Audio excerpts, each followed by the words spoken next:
அதிரடி அனௌன்ஸ்மெண்ட்ஸ் நடக்குது, அது செயல்படுதா? எவ்வளவு பாதி செயல்படுதா, பாதி ஜேப்ல போச்சா, பாதி இந்த ஜேப்ல போச்சா அப்படின்றது உங்களுக்கு தெரியும். லஞ்சம் வாங்க விட மாட்டேன் அப்படின்னு சொல்றாரு. இது நடக்கிறதுங்களா? நாங்க கொடுத்து கொடுத்து பழகிட்டோங்க. இப்படி தண்டனைகளை கொடுத்துட்டு இருந்தா ஒன் பை ஒன்னா ஒரு குற்றங்களும் குறையத்தான் செய்யும்.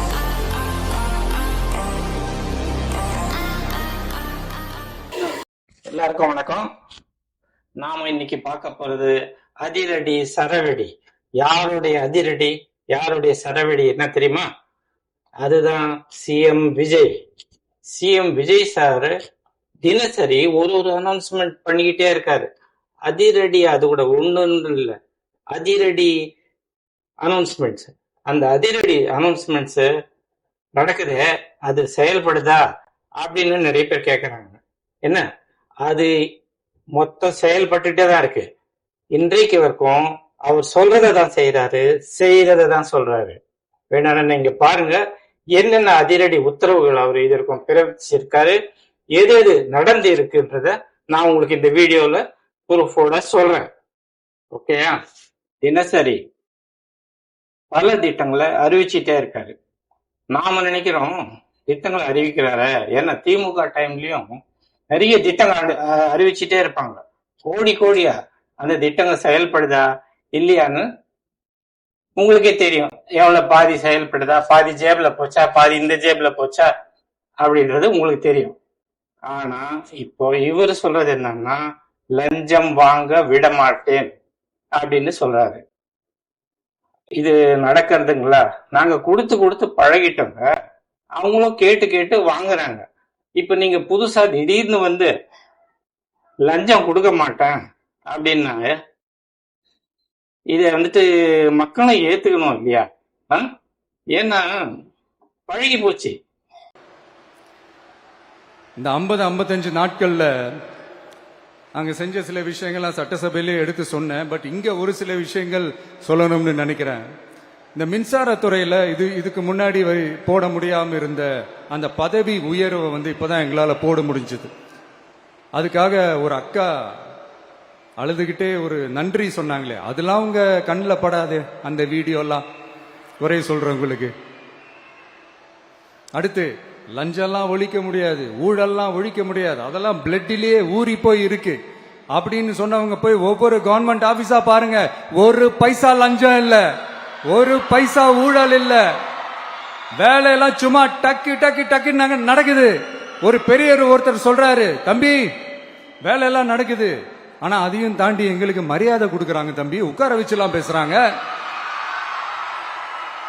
இதெல்லாம் இதுக்கு முன்னாடி நடந்ததே இல்ல. அவனை போய் பாரு, இவனை போய் பாரு, இந்த ஆபீசரை போய் பாருன்னு சொல்லி அலைய விடுவாங்க. இப்ப லஞ்சம் இல்ல, ஊழல் இல்ல, வேலையெல்லாம் உடனே நடக்குது. மக்கள் அப்படி ஒரு பெருமூச்சு ஒண்ணு விடுறாங்க. அதை பார்த்து நமக்கு அப்படி ஒரு ஹாப்பினஸ். இதுக்கு மேல என்ன வேணும்? ஏன் இதெல்லாம் பண்ண முடியாது? மனசுன்னு ஒண்ணு இருந்தா பண்ணலாம். இப்ப பண்ணல. சப் ரெஜிஸ்ட்ரார் ஆபீஸ்ல வீடு வாங்க போனோம்னா அங்க ரெஜிஸ்ட்ரேஷனுக்காக அங்க காசு தருவோம். இப்படி பல இடங்கள் நாம கொடுத்துட்டு இருந்தோம் இல்லையா? இபி ஆபீஸ்ல ஏதாவது கனெக்ஷன் வாங்கணும்னா அங்க நாம லஞ்சம் கொடுப்போம். போலீஸ்காரன் பிடிச்சா 1000 ரூபாய் அப்படின்னு அவன் ஃபைன் போடுவானா, நாம 100-200 லஞ்சம் கொடுத்தா அவர் விட்டுருவாரு. இது மாதிரி பல விஷயங்க நாம லஞ்சத்துக்கு அடிமையா இருக்கோம். அந்த லஞ்சத்துல இருந்து நீங்க விடுபடுங்கன்னு விஜய் சார் சொல்லியிருக்காரு.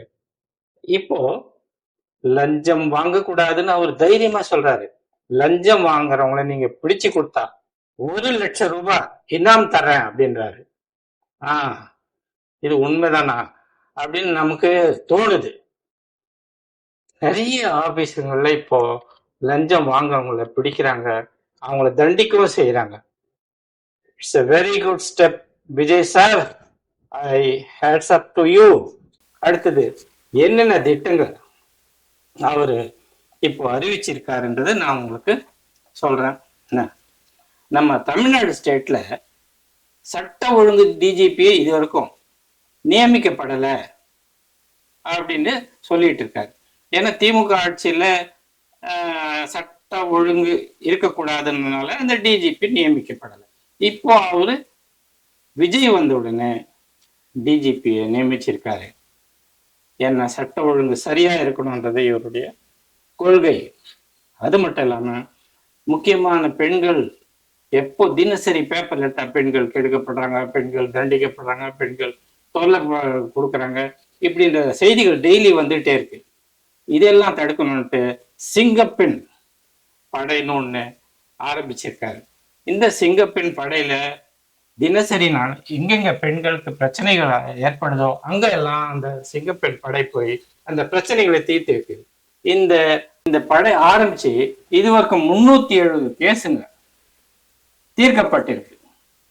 எவ்வளவு பெரிய விஷயம் என்ன? நீங்க சொல்லலாம் ரேப் இப்போ நடக்குதே, அதெல்லாம் நடந்துட்டே தான் இருக்கும். ரேப் நடக்கும், பின்னாடி சேஸ் பண்றவன் இருப்பான், ஆசிட் அடிக்கிறவங்க இருப்பாங்க. ஆனா இப்படி தண்டனைகளை கொடுத்துட்டு இருந்தா ஒன் பை ஒன்னா ஒரு குற்றங்களும் குறையத்தான் செய்யும். நம்ம வந்துட்டு துபாய் மாதிரி எல்லாம் வந்துட்டு ஹேங் பண்றதோ இல்ல ஷூட் பண்றதோ நடக்கவே நடக்காது. இங்க வந்துட்டு என்னன்னா ஜனநாயக நாடு. இந்த நாட்டுல ஒரு விஷயங்களும் பொறுமையா தான் செய்ய முடியும். பப்ளிக்ல ஹேங் பண்ணுவாங்கல்ல அந்த அரப் கண்ட்ரிஸ்ல, அது மாதிரி இங்க செய்ய முடியுமா? இங்க முடியாது. அங்க சட்டம் வேற, இந்தியாவோட சட்டமே வேற. அடுத்தது இன்னும் அடுத்த அதிரடி என்னதுன்னா சினிமா. சினிமாவில் பெரிய பட்ஜெட் படங்க தான் வந்துட்டு இருந்தது. ஏன்னா மொத்த சினிமா தியேட்டர்ஸும் யார் கையிலன்னு உங்களுக்கு தெரியும். அவங்க வந்துட்டு என்ன நினைப்பாங்கன்னா பெரிய பட்ஜெட் படங்க தான் வரணும், சின்ன பட்ஜெட் படங்களுக்கு வாய்ப்பே இல்லாம இருந்தது. இருக்கா இல்லையா? சொல்லுங்க மக்களே. சின்ன பட்ஜெட் படங்க ஒரு ஷோ கொடுப்பாங்க, அதுவும் ராத்திரி 10 மணிக்கு ஒரு ஷோ. சரி, ராத்திரி 10 மணிக்கு யார் போய் பார்ப்பாங்க அந்த ஷோவை? புது ஹீரோ, புது ஹீரோயின், புது டைரக்டர், என்ன இவங்களை யாராவது போய் பார்ப்பாங்களா ராத்திரி 10 மணிக்கு?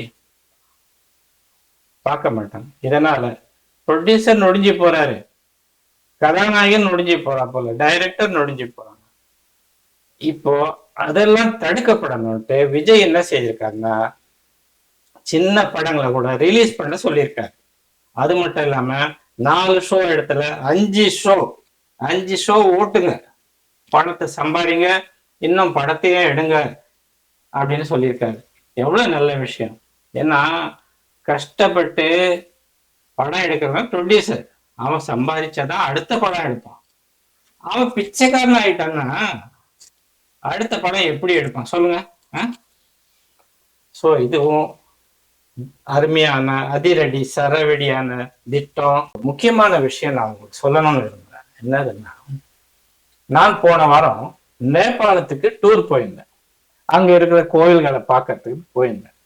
அப்போ நேபாளத்து தலைநகர் காட்மண்டுல பசுபதிநாத் கோயில்னு ஒன்று கோயில் இருக்கு.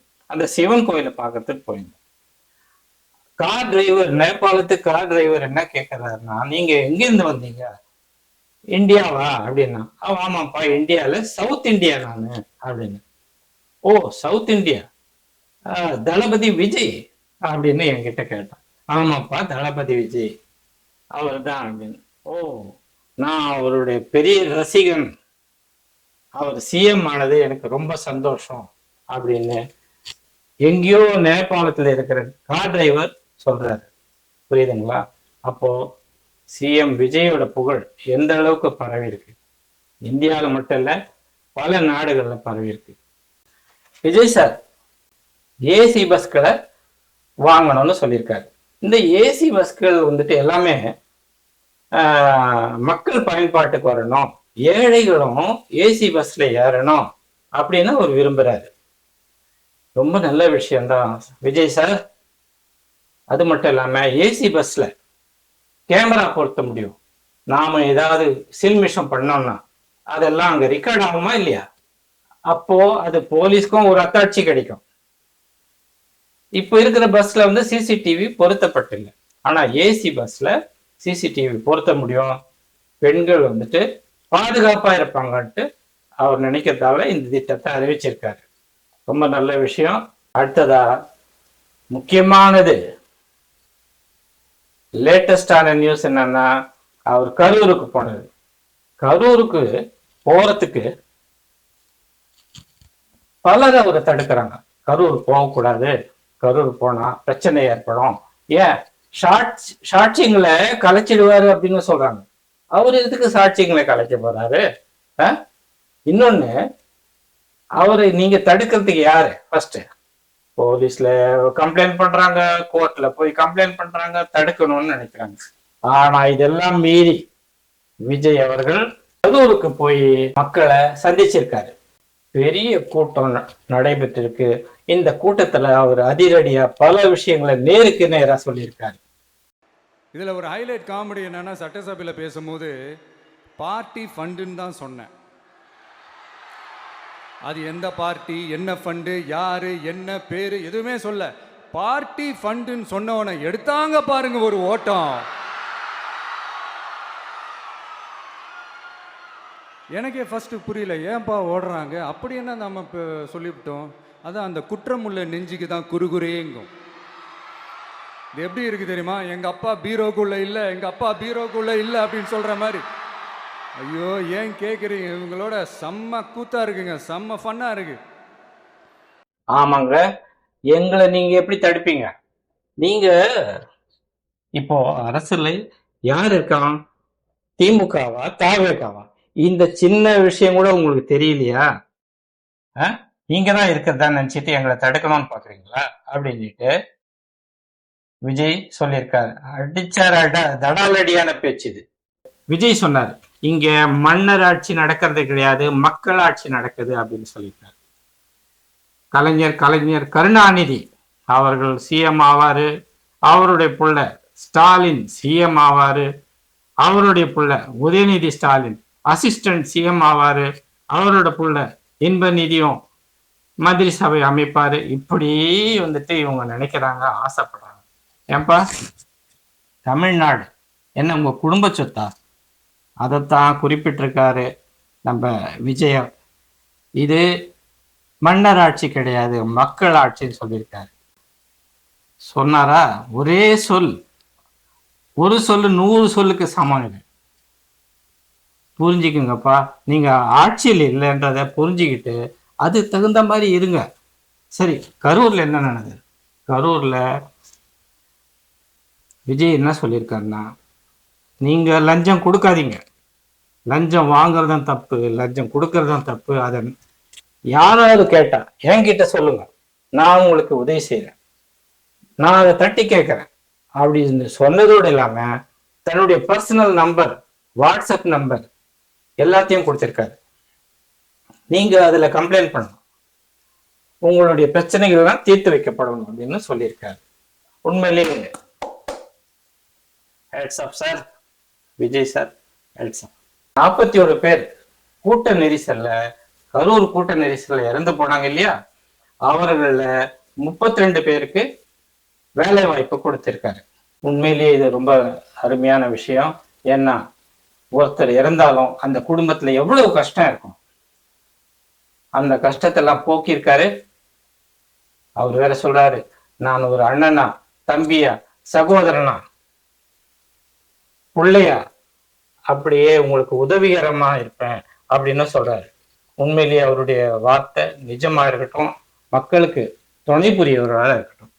இன்னொரு முக்கியமான விஷயத்தையும் சொன்னாரு. இந்த 41 பேர் இறந்தாங்க இல்லையா, அவர்களுக்கு நினைவஞ்சலி செலுத்தும் விதமா ஒரு மண்டபம் கட்டப்படும் அப்படின்னு சொல்லியிருக்காரு. ஏன்னா இது சாதாரண விஷயம் கிடையாது, 41 பேர் இறந்தது. இதுதான் வந்துட்டு நம்ம விஜயம் அனௌன்ஸ் பண்ணியிருக்காரு. உண்மையிலேயே யோசிச்சு அருமையான முடிவு சொல்லியிருக்கீங்க. ஏன்னா அந்த வாடுற குடும்பத்தாரெல்லாம் தங்களுடைய அந்த குடும்பத்து உறுப்பினர் பிரிஞ்சு போயிட்டாங்களேன்னுட்டு வருத்தமா இருப்பாங்க. அவங்களுக்காக நினைவு மண்டபம் செய்யப்பட்டிருக்குன்னு பார்த்துட்டு அவங்க மனசும் சந்தோஷமா இருக்கும். இன்னொன்று விட்டுட்டு அதையும் சொல்லிடுறேன். அதாவது நாம ஒரு ரெஜிஸ்ட்ரேஷன் பண்றதுக்கு போறோம் இல்லையா, ஒரு நிலத்தையோ ஒரு கட்டடத்தையோ, அது பண்ணும்போது எக்கச்சக்க லஞ்சம் அங்க கொடுக்கணும், அப்போதான் வேலை நடக்கும். இல்லைன்னா வேலை நடக்காது. சர்வே வரணும்னாவும் காசு கேட்பாரு, இன்னும் என்னென்ன நடக்கணும்னாலும் காசு கேட்கும். இந்த திட்டத்தை மாத்தணும்னுட்டு சிஎம் விஜய் நினைச்சிருக்காரு. அதுக்காக என்ன செய்திருக்காருன்னா ஆன்லைன் ரெஜிஸ்ட்ரேஷன் அப்படின்ற புது ரூலை கொண்டு வர போறார். இதனால இந்த லஞ்சம் வாங்குறது குறையும். ஆன்லைன் ரெஜிஸ்ட்ரேஷன்ல எல்லாம் பக்காவா இவ்வளவு அமௌண்ட்ன்றது ஆன்லைன்லயே நம்ம காசை அனுப்பி ஆகணும். ஸோ நீங்க வந்துட்டு எந்த கோல்மால் வேலையும் பண்ண முடியாது. இன்னொன்று வந்துட்டு நேருக்கு நேராக பார்த்தோன்னா நீ காசை கொடுன்னு கேட்பாங்க. ஆனால் ஆன்லைன் ரெஜிஸ்ட்ரேஷன்ல இதெல்லாம் நடக்காதுன்றது ரொம்ப அருமையான விஷயம். யோசிச்சிருக்காரு பாருங்க. அதுதான் விஜய். அடுத்து வாயத் தொடங்க சிஎம். அடாடா, உங்க சிஎம் நெஞ்சிலேயே குத்திட்டு வந்தீங்க பாருங்க, அதெல்லாம் வேற லெவல். பேசுங்க பேசுங்கன்றீங்க, பேசுனா எந்திரிச்சு ஓடிடுறீங்க. இனிமே பேச ஆரம்பிக்கிறதுக்கு முன்னாடி என்ன பண்ணணும் அப்படின்னா, ஒரு நண்பர் ஒருத்தர் சொன்னார், மாண்புமிகு பேரவைத் தலைவர் அவர்களே எல்லா டோரையும் இழுத்து லாக் பண்ணுங்க அப்படின்னு சொல்லிட்டு தான் பேச்ச ஆரம்பிக்கணும் போல் இருக்கு. ஏன்னா பேசிட்டு இருக்கும் போது எந்திரிச்சு ஓடிடுறாங்க. 5 நிமிஷம் பேசினதுக்கே குளத்தூர்ல கொத்து பரோட்டா போட்டாங்க. இதுக்கு மேல பேசினா மொத்தமா முடிஞ்சிடும், பாத்துக்கங்க. இப்படிப்பட்ட நலத்திட்டங்களை இன்னும் அறிவிச்சுக்கிட்டே இருங்க சார். உங்களுடைய அதிரடி சரவெடி மக்களுக்காக அனௌன்ஸ் பண்ணிட்டே இருங்க. பயன் பெறத்துக்கு நாங்க ரெடி. அதே போல உங்களுடைய துணையா இருக்கிறதுக்கு நாங்க ரெடி. மறக்காம சர்ப்ரைஸ் பண்ணுங்க. தேங்க்யூ.